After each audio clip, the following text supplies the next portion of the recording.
Welcome to Shahi Effect. അയൽനാട്ടിലെ നമ്മുടെ തൊട്ടടുത്ത തമിഴ്നാട്ടിലെ വിശേഷവുമായിട്ടാണ് ഇപ്പോൾ ഇരിക്കുന്നത്.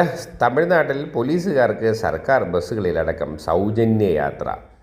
തമിഴ്നാട് സ്റ്റേറ്റ് പോലീസിലെ കോൺസ്റ്റബിൾ മുതൽ സബ് ഇൻസ്പെക്ടർ വരെയുള്ള റാങ്കുകാർക്ക് അവരവരുടെ ജില്ലയ്ക്കുള്ളിൽ സൗജന്യ യാത്ര ചെയ്യുന്നതിന് സ്മാർട്ട് കാർഡ് ഉടൻ വിതരണം ചെയ്യാൻ സംസ്ഥാന ആഭ്യന്തര വകുപ്പിൻ്റെ ഉത്തരവ്. ഉടൻ എല്ലാ സേനാംഗങ്ങളും സ്മാർട്ട് കാർഡിന് ആവശ്യമായ വിവരങ്ങൾ നൽകാൻ നിർദ്ദേശിച്ച DGPയുടെ നിർദ്ദേശം. കുറച്ചു നാൾ മുമ്പ് തമിഴ്നാട് ട്രാൻസ്പോർട്ട് ബസ്സിലെ കണ്ടക്ടർ ഡ്യൂട്ടിക്കായി യൂണിഫോമിൽ പോവുകയായിരുന്ന കോൺസ്റ്റബിളിനോട് പൈസ ആവശ്യപ്പെടുന്നതും പോലീസുകാരൻ നൽകാതിരുന്നതും ഏറെ വൈറലായിരുന്നു. കണ്ടക്ടറുടെ ശാഠ്യം മൂലം മറ്റ് യാത്രക്കാർ പണം നൽകിയാണ് ബസ് യാത്ര തുടർന്നത്.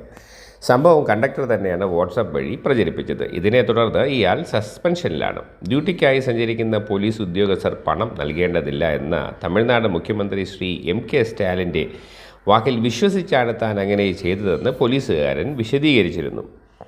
അതിൻ്റെ അടിസ്ഥാനത്തിലാണ് കണ്ടക്ടർക്ക് സസ്പെൻഷനും ലഭിച്ചത്. പോലീസിനെ സമൂഹ മാധ്യമങ്ങളിൽ അപമാനിച്ചെന്ന കേസും പ്രസ്തുത കണ്ടക്ടർ നേരിടുകയാണ്. സംഭവത്തെ തുടർന്ന് പോലീസ് തമിഴ്നാട്ടിലെമ്പാടും സർക്കാർ വാഹനങ്ങളുടെ നിയമലംഘനങ്ങൾ പിടികൂടി 2 കോടിയോളം രൂപ പിഴ ചുമത്തിയതും മുഖ്യമന്ത്രി തന്നെ നേരിട്ടിടപെട്ട് ട്രാൻസ്പോർട്ട് കമ്മീഷണറോട് വിശദീകരണം തേടിയതും വാർത്തയായിരുന്നു. ഇതിൻ്റെ എല്ലാം അടിസ്ഥാനത്തിലാണ് തമിഴ്നാട് സർക്കാരിൻ്റെ നടപടി. എന്തായാലും നടപടി കൊള്ളാം. കേരളത്തിലും ഇങ്ങനെയൊക്കെ സംഭവിക്കുമെന്ന് പ്രതീക്ഷിക്കാം. വാർത്തകളും വിശേഷങ്ങളും ഇവിടെ അവസാനിക്കുന്നില്ല.